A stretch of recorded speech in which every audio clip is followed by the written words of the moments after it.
各位观众朋友，大家好，欢迎收看1月初5早起新闻，我是陈志安。新闻一开始，先看台南永康工业区昨是传出火烧，因为现场有非法订真侪废弃物，这火是探甲真凶，连边工厂这5台车嘛去互烧着。这环保局是讲这非法订的物件，正正就已经共移送法办啊，想袂到这物件就也未清了咧，就佫发生火灾。乌烟大火一直清彩，也佫发出敢若爆炸的声音。台南永康工业区中正五街一个空地啊，随时中道大火，因为现场拢是蹲茶塑胶，火炭真紧。有一面这个厂房里面是仓库，还有部分的这个汽车有燃烧。那我们第一时间到的时候有布线进去把它防护下来。那现在目前那个厂房的部分只有一点点。消防牵水线拍火，现场炭烧的面积差不多200-300平方公尺，火也烧到空地啊边的工厂房，厂房内也佫路边停外的车总共5台，有车主接到通报来到现场，看到家己的车拢烧坏去。警察局已经打给我的啊，伊讲这边火烧，较紧叫我来开啊，我来阵就已经烧去啊。规个天顶拢是乌烟恐吓，影响附近的空气品质。根据了解，现场是非法囤物件，环保局进前已经依照废清法，甲土地承租人移送地检署侦办，追查废弃物来源，要求清除，不过也未清算就导火，伊要求赶紧清。这塑胶物件所以讲咧烧无法度人拍花啦。啊，这顶环保会收啊，环保鸟往来放伫遮，租伫遮啦，租几个月啊，同我等就同我走啊。火伫1点钟了后拍花，无人伤亡，不过导火原因也搁会调查。环保局讲已经派人完成空污采样，所来的配合火调，若是有违规，会依照空污法告发，相关一人罚500万。记者综合报道。再来看国道1号落南的方向，168公里方圆的这站，昨透早是一台货车去弄到桥墩，转冰车导火，车顶2个人死亡。不过这详细身份是搁要调查，车祸的原因嘛搁要厘清。这台小货车并爬落去国道的边坡，车身也有正明显小火分裂，警消伫咧现场搜证。随时透早5点外，这台小货车伫驶经过国道1号路南168公里，方圆交流道出口进前的减速车道，唔知什么原因启动到出口造化线的桥墩，并落去边坡。不明原因撞击出口槽化线桥墩，翻落边坡后起火，火势于50时8分扑灭。发现车上死者2名。警消接到报案赶来现场，发现车头甲后边的车道已经粉开，而且小货车已经规台导火，相对是油水线拍火。灭火拍花了后，伫车内发现有2个人，不过已经明显死亡。这么因的身份甲性别也搁伫咧查。本案2名死者身份待查，酒测值待相验时检测。肇事经过及肇因研判正由本大队调查厘清中。车祸是因为疲劳驾驶，也是路交流道时阵车驶伤紧，或者是行着路突然间西方向发生车祸意外。警方讲也会进一步调查，也提醒用路人伫咧开车之前要休困有够，唔通疲劳驾驶，维护家己也有其他用路人的安全。记者综合报道。继续来关心天气，今仔本岛上低温伫咧新竹县西，这敢若6度半尔。这全台湾有16个县市也发布低温特报。咱来看分图。今仔伫咧桃园以北、宜兰、花莲地区，拢有可能会落雨。中南部是多云好天。明仔载开始，这水气减少，天气转大冷，一直到礼拜，各地拢是较好天的。下晡晡开始受到这冷气团影响，按算拜3、拜4会是上介寒的时阵。这受到这冷气团影响，北部的高温拢是无甲20度，西西半部的部分所在甚至是无甲10度。即间伫台南的正左的果子园，结真侪蜜枣，那甜度有15、16度。即个月下旬就大量来生产，特别是果子园内底要设气象测站，初三测到当地只有8.8度的低温。它会观测的就是有温度。湿度，然后雨量，还有风速、风向，那对我们的实质影响可能就比较容易判断。观测的资料对着农民因应气候做农业管理有帮助。若要申请农业保险的赔偿，也使做依据。只是真无简单，测试出日头回温到8月上班上课日子，全台湾已过真寒咯，预计要冷到下礼拜6才回温。台北站可能会落在大约是12度或者是11度左右一个温度。但是如果有辐射冷却影响的话，不排除会再更低一些些。中央气象署统计，是透早因为辐射降温的影响，全台上低温是伫新竹的关西站4.8度，苗栗地区包含各自桥这所在拢无到6度。宜兰南台湾、台南下营6.9度，高雄内门是7度。中央气象署讲，下一波强烈大陆冷气团会影响台湾各地较寒，拜一甲拜二真方面有雨。高山注意路面结冰，拜三转做大冷，尤其是西半部地区一定要注意辐射降温的效应。亚节较空旷所在透早有可能搁再出现无到10度的低温。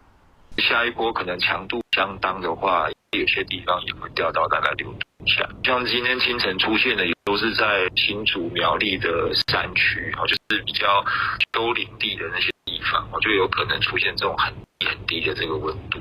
台湾最近受到大陆冷气团影响，各地气温下降。根据消防署统计，车手总共制到29件非创伤性乌卡案件，提醒较早出门、较晚转来民众要注意日夜温差真大，一定要穿好少。记者综合报道。来看今日早报重点，先来看联合报。前总统陈水扁伫咧面册刊文，讲伊原有要主持一档新节目，结果去互行政院长杜永泰下令不准播出，若无就要掠转去人仔来。再来是中国时报，韩国总统李在明到中国访问中国，按算今日会甲习近平见面会谈。伊嘛强调讲，中国是推动朝鲜半岛和平的重要同伴。最后是自由时报，中国媒体公开民进党立委的徛家所在的卫星影像，向啥要造成不利。这所谓发展部表示，已经要求平台业者爱抬掉，会采取必要的反制措施。再来看国防局公布2025年中国对咱台湾关键基础设施的网络威胁的分析报告，其中包括人员、救援、甲病院、通信传播等等。这去年的平均每一天会侵了差不多是263万件，特别是针对咱重大庆典、政治活动等等，这网络威胁的状况是愈来愈猖狂。中国唔拿发动军演恐吓台湾，国安局最新发布2025年中共对咱国的关键基础设施网络侵害威胁分析报告，发现中共网络军队对咱国重要基础设施的害侵手法是愈来愈深，尤其像是赖总统520就职典礼，甲副总统萧美琴访问欧洲这重要政治活动，网络侵害活动是明显增加。对这些发动攻击的源头进行一定程度的监控跟反制哈。那最重要的还是要提高公民单位的治安观念，我们的关键基础设施要设置相关的治安防护。报告指出，中共网络军队对咱国重要基础设施侵扰数对2023年每家123万次，逐年升悬；2025年甚至来到每平均263万次，2024年增加6%。攻击手法上需要以遗体的缺失攻击为主，佫还是指导社国工程的攻击加强应力攻击。在重要基础设施方面，亲像人员、紧急救援，也有病院，另外也有通信通报拢被侵害。一旦关键基础设施受到影响，那民生就会受到一些攻击，或是人心就会恐慌。在这个状况底下，那对方当然一定会先尝试去使用对于关键基础设施去进行攻击。原来民进党立委新平阳居住地家工作场所卫星的影像，最近也予中国官方媒体伫面册甲 YouTube 社群平台公开。这是亲像 Meta、Google 这已经伫司法部要求下，已经确定已读这相关的违规资讯。中共纵容官方媒体威胁我国立法委员，这根本是流氓行为，只会引起台湾人民的愤慨与反感。另外，新平阳也向冒名发出恐吓的电子邮件，以简体字讲要对服务处不利。和民进党立委吴思瑶这人，吴思瑶已经报警。治安专家呼吁，想要避免中共的网络攻击，爱避免使用某一寡地区的软硬体来强化治安的防护。记者综合报道。继续来看国际上的大消息，在美国总统川普发动突袭行动，加这委内瑞拉的总统马杜罗直接抓来美国受审。最新的消息，在美国国务卿卢比奥讲是强调，美国的立场是维持现有的自由封锁，未插手委内瑞拉的日常治理。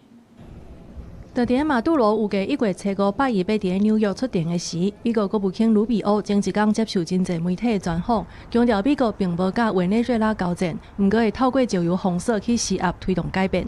Who is in charge? Are you running Venezuela right now? Yeah, I mean, I keep people, fixating on that. Here's the bottom line on it: is We expect to see changes in Venezuela, but the most immediate changes are the ones that are in the national interest of the United States. How soon will elections be held? Within 30 days, Mr. Secretary? Elections? I think it's premature at this point. They will continue to face this oil quarantine. They will continue to face pressure from the United States. We will continue to target drug boats if they try to run towards the United States.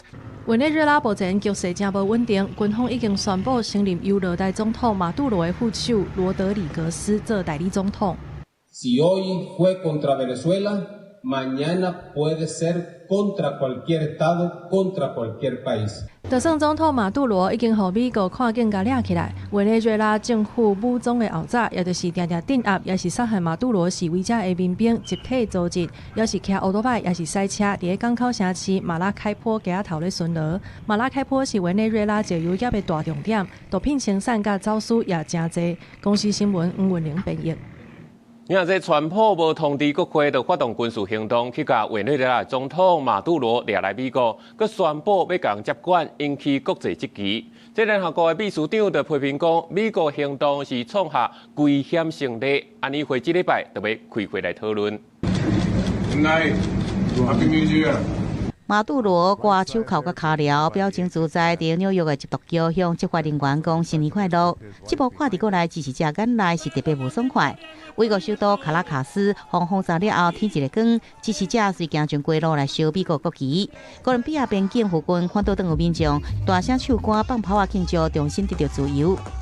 Prácticamente vamos a estar libres, una Venezuela libre, gracias a Dios, gracias al gobierno norteamericano del presidente Donald Trump por ayudar y interceder en este país. 国际间除了中国、罗西亚、伊朗加巴西这国家强烈谴责，美国的西方朋友也有日本是大部分强调，国际法甲联合国宪章的基本原则爱先得到尊重。The UN Charter was instituted. It has a core principle prohibiting the use of military force with very narrow limitations for self-defense. The president did point to his powers under Article 2. He has argued through this campaign that he is protecting the United States from invasion by cartels and drugs, and that the Constitution gives him the authority to do that. 亚纳川普政府甚至违反美国的宪政原则，无经过国会授权就动武，而且也无依照规定事先来通报国会，也引发热烈的讨论。民主党籍参议员凯恩初五开始推动参议院就战争权利法案来进行表决，防止川普政府搁再西过国会对他国发动军事行动。This was not the kind of mission that you can do congressional notification on. It was a trigger-based mission in which conditions had to be met night after night. We watched and monitored that for a number of days. Congress has a tendency to leak. This would not be good. 专家讲，川普可能认为武装抓马杜罗呼应美国伫1989年对巴拿马前独裁总统诺瑞加的军事行动。不过，当时美军伫巴拿马本来就大规模的驻军，两件代志是无共款的。亚纳马杜罗案件若受好的法律辩护，这个案件未来有可能一路跑到美国的最高法院。公视新闻王如梅编译。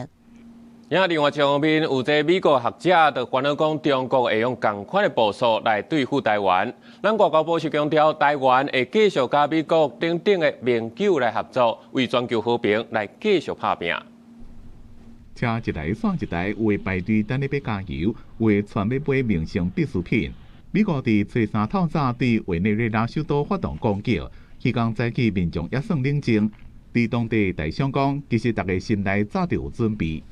今天有一些超市啊、药局啊，还有加油站有出现人潮排队，但是秩序是良好的，在委内瑞拉人的心中也都已经有做好心理准备了，那只是不知道哪一天会到来。咱外交部讲，即马伫咧委内瑞拉的台湾侨胞差不多200华人拢正安全，因为美国的行动也互大家关心，中国是毋是借这个机会合理化对台湾行动？约翰霍普金斯大学教授白兰斯认为，封锁加战为建设闹一个胜利，恐惊会互北京有样学样。中共众议员被担心独裁者会用这件代志正当化因自私的目的。民主众议员肯纳讲，那习近平把热清着抓起，美国会当讲。两岸的这个局势包括这个军事的这些作为，它的难度跟复杂度应该是远超过于美国这一次对于委内瑞拉所采取的军事行动。目前判断美中关系，我们要比较谨慎审慎。那怎么样跟美国打好关系？跟川普周边最重要的核心的权力圈有直接接触的管道，这对台湾来讲是关键。那与此同时，应该也要同时能够去稳定两岸的关系。学者认为，中国对台湾发动攻击挑战更加大，因为台海环境复杂，又有盟友的监控。另也是强调，在法治、民主加防卫能力两件代志是无法度提做伙比。国民党是认为，川普的网络主义加重心退登去美洲，台湾也要做调整。包括美国独裁政权在国际毒品贩运的角色，以及其威权统治造成着人道危机，均已严重冲击区域的稳定。台湾政府也期盼委内瑞拉能顺利和平过渡到民主政体，并促进双方关系的发展。咱外交部讲会继续跟美国在内全球自由民主友民合作，为区域跟全球安全稳定做伙努力。记者综合报道。美联社调查，中国当咧审查用新疆维吾尔语所演唱的歌曲，而且是禁止民众去听、去分享。目前咧传出讲，已经有一个制作人因为把这个歌曲甲放去网络顶，去互判3年。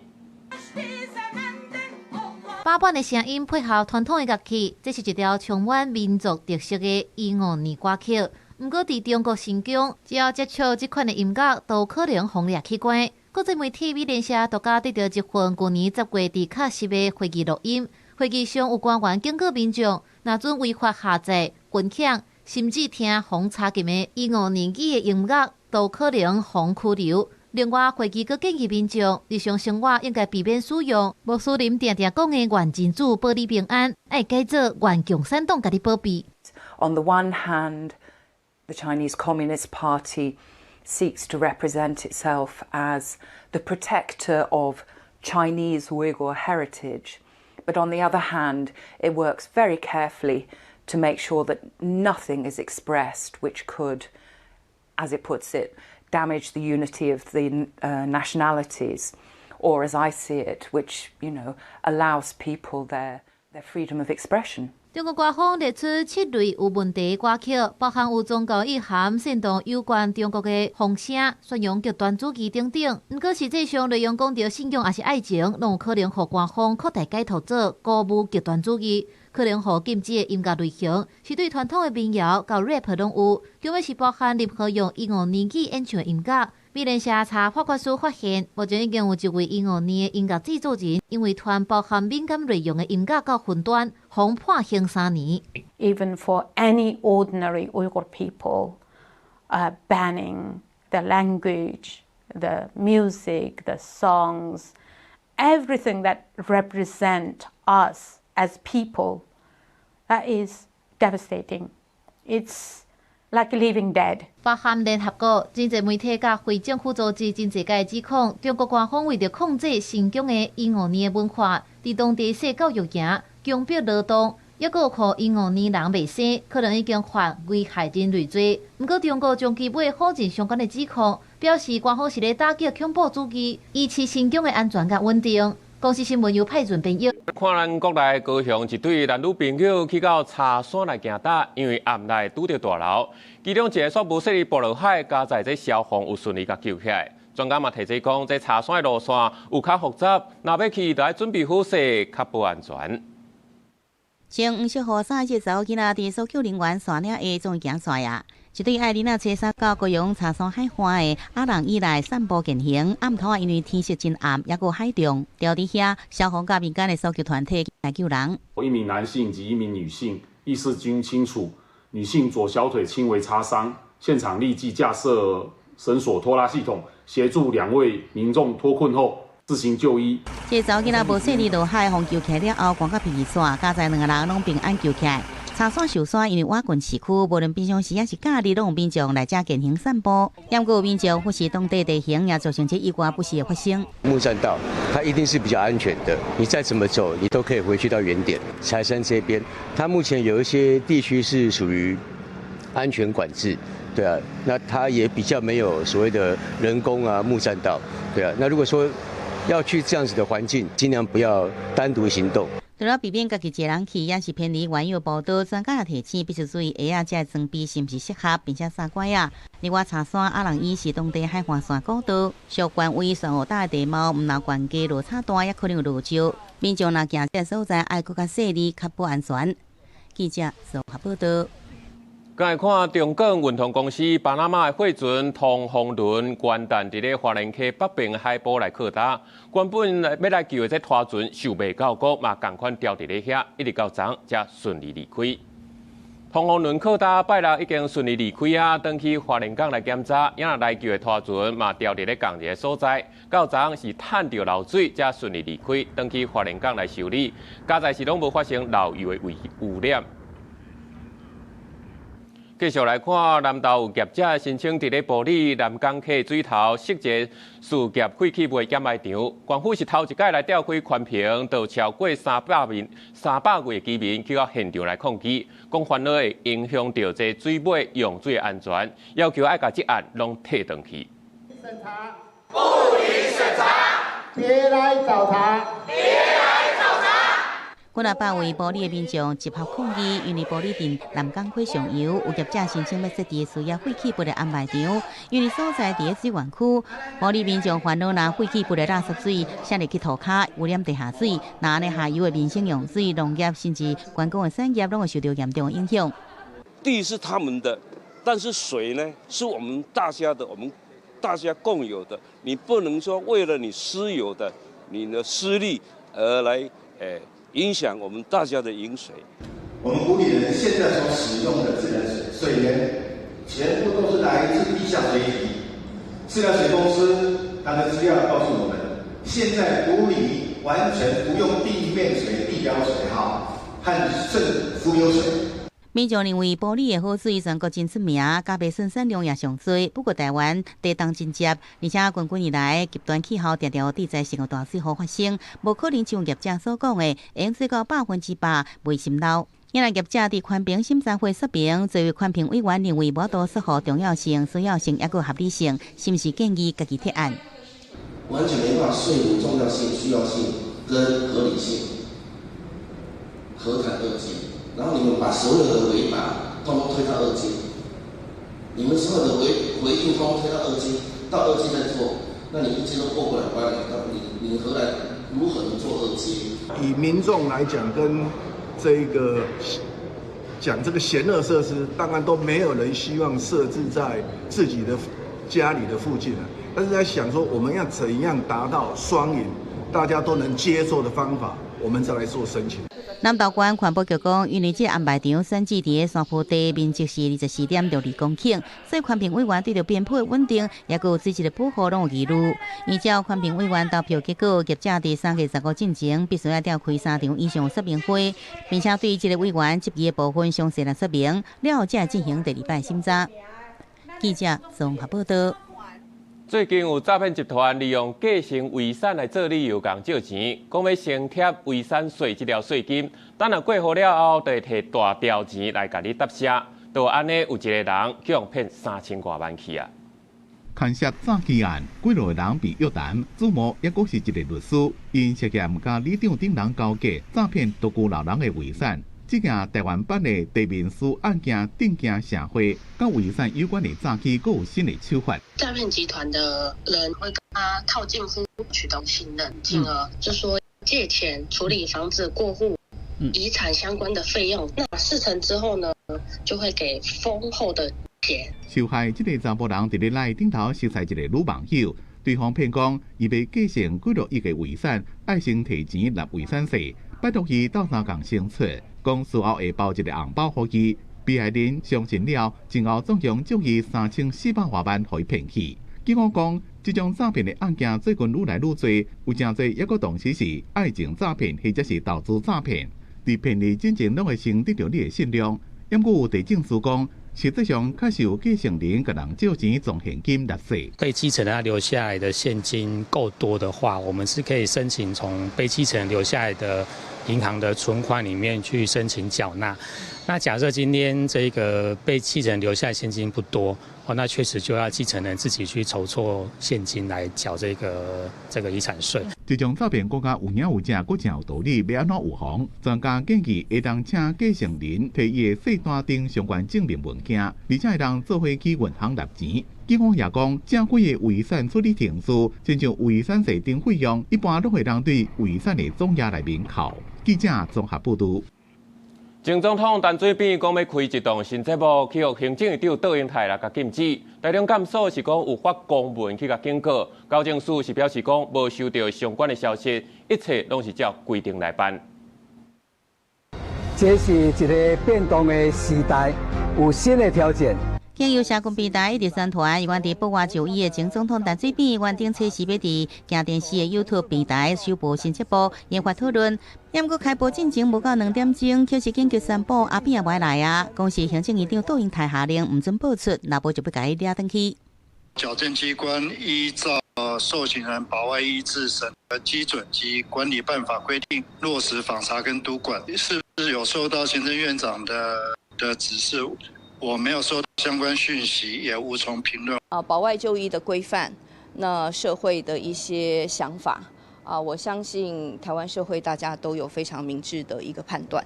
民进党搁再强调，台湾是法治的社会，法律安怎规定就依法行政。因若进前，台中家甲国已经收到陈前总统口头的申请，不过也发公文告解，准节目确定话庭。在野党认为就是挑战法院的处理态度。蔡英文没有办法特赦陈水扁。到了赖清德总统也对陈水扁不闻不问，如今他在外面啪啪走，每天都在挑战中华民国司法的权威。陈水扁故意想要将赖清德跟卓荣泰一军，看他们是怎么样弃他们的祖师爷于不顾。所以阿扁总统的这个交保事件就是一个例子嘛？为什么人民不会相信法律？交保就交保，要特赦就特赦。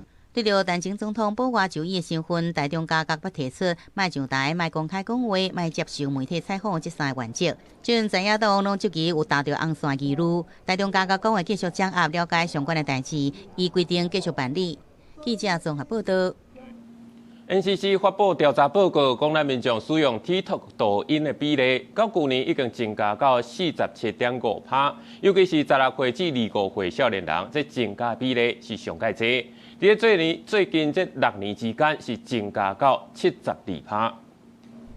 阿头用手机掌握新的资讯，在社群软体爆炸时代，使用方式是百种。NCC 调查有超过8成的民众看过线上共享创作影音平台内容。TikTok 的比例去年增加到4.7%。IG， 然后 TikTok 就是随便看。抖音我没有用过，因为我平常看那些短影音、小红书啊、FB， 他们那边都会转传。NCC 的114年资讯传播市场报告，看过 TikTok 的族群，以16到25岁成长幅度上大，自1808年的24%，去年已经变成72%。高中的阶段，其实就大量的投入这些网络社群。如果这个平台的一个演算法或商业机制没有去考量到使用者的一个不良影响，那也会对于整个社会、对于国家产生相当大的一个负面效应。包括青少年在内，用 TikTok 的人愈来愈多。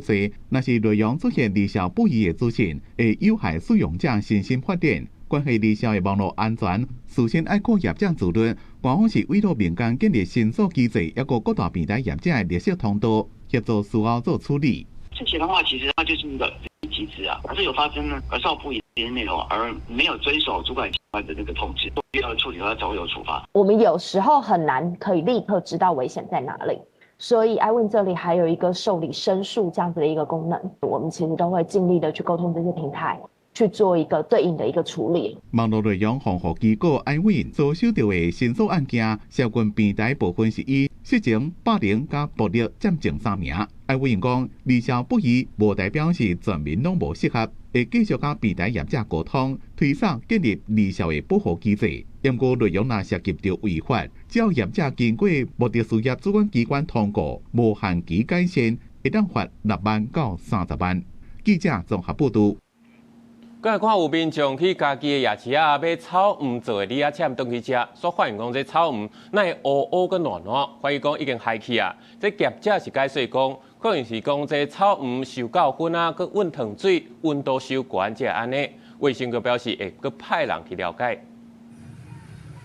用草鱼做的李仔签，一支100-200块的价格，不时拢会成经过的人客来买。伫家己市的文化路夜市，有人客买草鱼做的李仔签回去了后，伫网络发文讲草鱼食起来软软，而且看起来拢变色去啊，感觉草鱼无新鲜。我们也是觉得非常的对不起，对。然后他有说，就是希望我们也赶快把我们的品质掌控好一点，对。我们也是赶快改善就对了。还生意很好呢。业者表示，相片内底李仔签看起来软软软，是因为温烫的时阵，糖水上烧造成的，毋是草鱼害去。因愿意负责，互消费者换新的李仔签，未来嘛会注意制作的过程。卫生局就表示，会派人到现场了解状况。新鲜的水果碰到那么烫的热糖水，它会有一点点软的。有关民众在网络反映在夜市买的糖葫芦有食安疑虑一案，那我们会在营业的时间派人前往稽查。业者强调，李仔签拢是当工现做的，所以可能是草鱼上过色，所以地头的部分才会有乌乌的所在，互人客有无好的感觉，感觉真歹势。会来加强制作甲品质的管理，互消费者安心。记者林慧婷家己报道。根据上新的调查，台湾的囡仔大考比例是有到30%，比国际上的平均较悬。这报告上嘛显示讲，这囡仔3顿营养无平均，3顿嘛无固定时间咧食。烦恼这囡仔营养无够，搁食营养品，有营养师就提醒讲，这营养品毋是食愈济愈好，那食超过颠倒会败害身体。超商内底小小乌脸，抑个灌肠真芳，看起来真好食。是囡仔也是上班的人，真方便就买会到。货架顶面也有真侪糖仔饼仔，对真侪囡仔来讲，更加是每家会去买来食物件。根据联合联名所公布的2026台湾儿童饮食状况调查报告，台湾囡仔上当加大考比率是30.2%，明显比国际较悬。然后我的同学呢，就生日的时候会请糖果，然后他们自己也会去福利社买东西。比如说小饼干，然后饮料，我没有规定他，我比较在意他正餐有没有吃完，然后正餐吃完就可以吃零食，因为我怕太限制他，他长大之后会报复吃零食，然后零食吃过多这样。调查发现，有超过1成的囡仔一礼拜无够3天有食早顿，5成3的囡仔一礼拜3天以上食这个脆食面，也有甜的物件，更有超过6成的囡仔每礼拜至少食一摆素食，也是油脂的物件。囡仔爸母也用营养补充品，甲囡仔补一个，也可能会补过头。种种无正确的饮食习惯，也造成6成5囡仔伫2礼拜内不出现过困袂去、落屎、皮肤过敏，也是便秘这等等的症状。营养品的补充就不是越多越好。再来第二个是年纪的问题，因为孩子我们都知道他的肝脏、肾脏的发育其实就没有很完整，甚至像大人一样的代谢那么的良好。所以当然，如果你给他吃超过安全上限剂量的补充品，一定会造成负担，甚至反效果。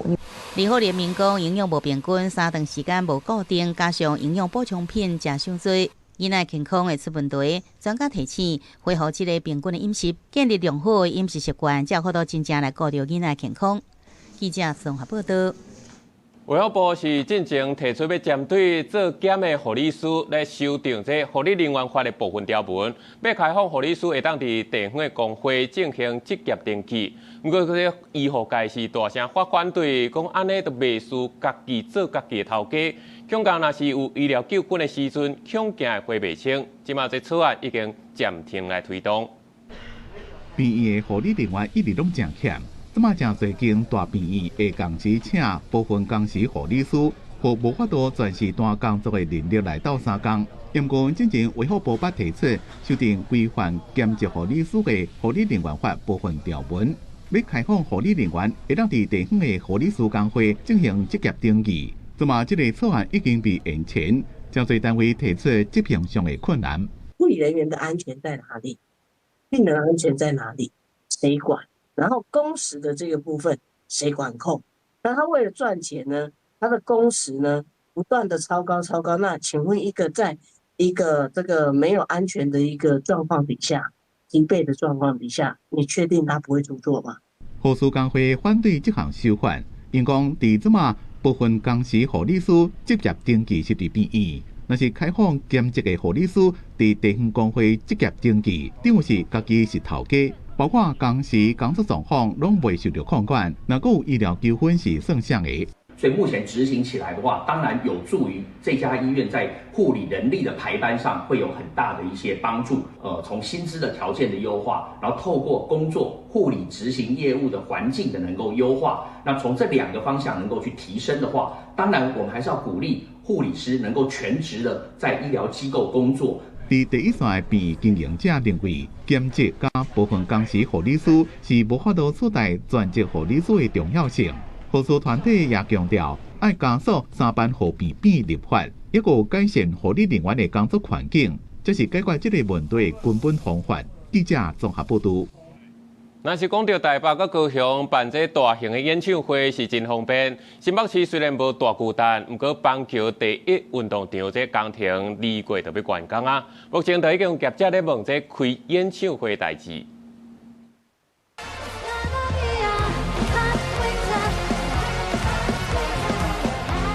台舞台美学引起话题，蔡依林的3场大巨蛋演唱会顺利结束。最近几年，台北和高雄的演唱会经济是发展甲真兴，佮进一步带动城市的营销效益。虽然新北各地铺能，不过棒球第一运动场目前扩大的工程按算今年2月完工。新北体育局正是已经有团体在问开演唱会的相关代志。离车站又近啊，我觉得是第一选择啦，没错啦。只是说演唱会一定会影响到周围的居民，就看周围居民你能不能说服他们呢？民代是认为讲入来一大堆人会对市区地造成冲击，相关的配套需要事前做好准备，不是事后检讨，相关的成本袂当转予公众来承担。因为我们花尽了快1亿多元的预算来维护整个板桥第一运动场周边的人行步道、跑道到看台的一个维护哦。如果在办理相关的演唱会，是否有应该相关设备的一个保护措施，是新北市政府应该要去注重的。演唱会跟一般的体育赛事不同，对场地、对居民生活的影响都更大，不能只有看到效益，却忽略后续的冲击。或事前的审查的时候，就会来提醒跟要求针对这个相关的一个设备或者草皮，做好我们的保护措施。在首都台北已经有大小巨蛋等成熟场馆的主吸效应之下，学者提醒讲，新北若要抢演唱会的市场，关键不是敢会当办，是敢会当和即卖已经有的场馆竞争的配套和条件。是不是可以很方便的把看完演唱会的人在短时间内都能够疏散？这是第一个让人家觉得比较忧虑的地方啦。杜胜聪嘛进一步表示讲，棒球第一运动场是属多功能的场地，若是要做伙兼顾运动比赛和演唱会的使用，不管是硬体的结构、空间的配置，还是内外部的动线，那会经过更较有路的规划。记者综合报道。中华举办青人烤菜头活动，有超过5000人来参加，真侪人拢是一家伙仔做伙带来。这3公顷的产地5万几菜头，是一下就烤了了。古纳青的民众提工具、大布袋啊，来到种菜头这所在，大家开始来烤菜头。真侪民众是规家出动，大大小小斗阵，有的人是专门烤菜头，有的人是专门装袋啊内底，半久一袋就装满满啊。有的民众是好耍来佚佗，有的人是带囡仔来体验。打算要打多少胡萝卜回去？没有，就是开心而已，开心而已。要让小孩接触农田，接触大地，对，让他珍惜粮食。烤菜头活动是中华县分园乡的年度大事，今年是已经第6年举办啊，一开始只有几啊分地，到今年已经扩大到将近3公顷。今年网络报名3000人的名额一日就满啦。另外，大约有2000多人来到现场报名，有人一早起6点外就到现场，规场的活动超过5000人参加。我们预估是8点报到，可是大家都6点多就来排队了，然后排队到大家9点半开始的时候，再等不及9点出，就大家赶快下田去拔了，所以真的很热情啊！因为总共3公顷多的萝卜田，也不晓得有几棵，没有去细算过啦。哇，3公顷农地大约是5万条的菜头，不到20分钟就全部互人烤了了。分园乡农会讲，今年菜头真俗，对民众来讲，来参加烤菜头，不是为着免钱，而是新的一年想要有一个好菜头。农会也希望讲借此来推广食农的教育，让大家亲身体验种植的辛苦。记者综合报道。有做过电视台每日一字的写字老师张炳宏，研究毛笔字已经超过1甲子啊！即马佮对时代的进步，甲毛笔字结合 AI 同过，开发出这思维系统，希望会当有更较侪人来有兴趣来学写大字。手提毛笔专心写落来几个大字，伊是书法大师张炳宏，经验超过1甲子，过去捌伫电视台节目，逐日一字写字。现场不少民众讲，过去拢敢若伫电视顶悬看到老师的字，即马才亲目睭看到老师本人。我们下课后回家晚上哦，功课是必写的，一定要练习。长大以后，才真正看到张炳宏教授的本尊。大家拢会看到。有啊，真的每天很期待。哇，真的太会写，写得太漂亮了。为了对时代的脚步，张炳宏结合传统书法甲现代科技，研发出一套系统，透过 AI 动画，希望让更加侪人加入毛笔字。我现在在推动的这一个书法，发现如果没有把科技带进来的话，可能小朋友啊就会觉得这是一个比较古老的一个艺术或者是一个学习。但是我们现在所研发的这一个一笔，它完全可以跟我们现在的年轻人用的工具可以结合在一起。新德馆文化局美术馆等下展出张炳宏书法家的作品，等到1月12日，希望让民众欣赏毛笔字的水意。记者杜君豪新竹报道。伫咧新德馆，不管是考客语也是原住民语的认证，拢有奖励金。今年开始考台语认证，只要通过级数，买当申请到800块到12000的奖励金啊！要鼓励民众来考认证讲台语。去参加教育部台湾台语认证考试的民众愈来愈多，大细汉拢有。但是新德馆的民众就较好运，新德馆政府宣布对2026年开始，通过台语认证，就当申请奖金。1有800块 ，A21800块，到 C2 会当领到12000块。新竹馆长表示，今年拢总编列590万的预算，提供客语认证、原住民语认证和台语认证奖励金，其中台语认证有100万的扩大。除了客家话和原住民族的语言能力认证的奖励金以外，我们再编列了100万元的经费，今年起推动全新的台湾台语能力的认证奖励金。这届新竹县政府算是全台湾第2个有提供奖金的县市，头一个是桃园。台语推动联盟对这项政策表示认同，不过因也认为，若是敢若新竹县和桃园市有奖金阁无够，其他的县市政府嘛爱参考才对。在新竹县政府呢，安尼处理，咱非常的感谢。咱当然嘛，就希望讲台湾其他的县市政府嘛会当做这件代志当然，但是咱知影讲，可能经费顶悬可能会出一寡问题所以咱希望讲，呼吁讲中央若是有这个台语学政委员会，可能就较无这个问题。台语推动联盟认为，要让台语正常化，靠县市政府的力量是有限。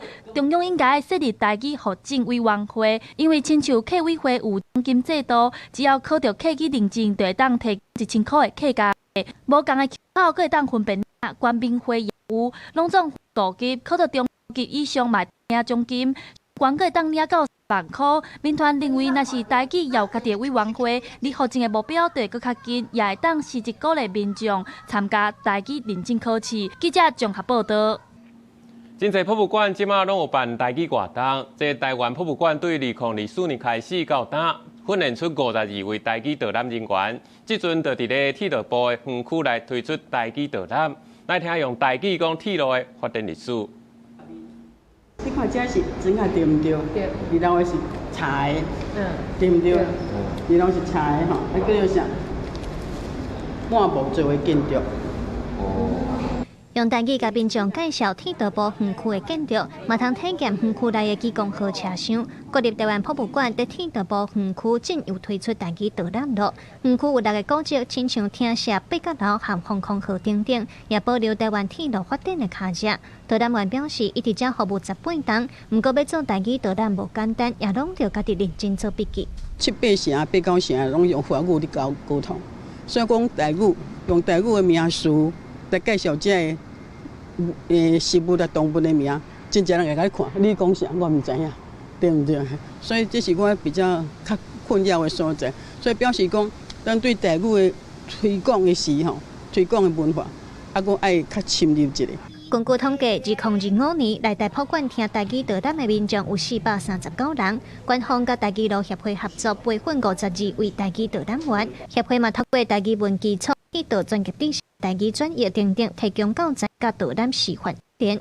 流民团就是老兵团嘛，啊，轻轨可能就爱讲轻轨，所以我都有针对因内底会用到的专有名词特别扣出来，已经先整理好啊。台北馆就是一个足好的示范，伊就是一个带头，啊嘛希望讲其他的馆场啊、其他的博物馆啊、是美术馆啊，介绍互更较侪人用台语来认捌因这个机关内底的故事安尼。台语路协会嘛肯定各立机关愿意甲资源用伫台语导览的系统性培训，嘛希望通发挥带头的效果，互愈侪场馆公司机关愿意投入增加台语的公共空间，嘛通互愈侪人使用到无共国家语言的服务。记者卢尚如、郑准牛台北报道。巴基斯坦推动无现金的交易，首都伊斯兰马巴德传统市场已经超过90%的贩仔拢已经改用电子支付。不过，这网络不稳定，颠倒是害这算效是愈了时间。卖果子的贩仔当咧大声喊卖，希望啥人客看过来加买一挂。巴基斯坦的传统市场一礼拜敢若摆档一届，除了菜色、果子、日常用品、香料、纺织品、甲杂货，伫遮拢买会到。而且为着要改善管理、减少污钱，互经济活动更加透明，巴基斯坦政府积极发展无现金的交易。这个市场总共有2743个单位，90%的生意人已经改用 QR code。消费者只要扫一个就当马上付钱，这嘛是巴基斯坦第一个转型成功的大型传统市场。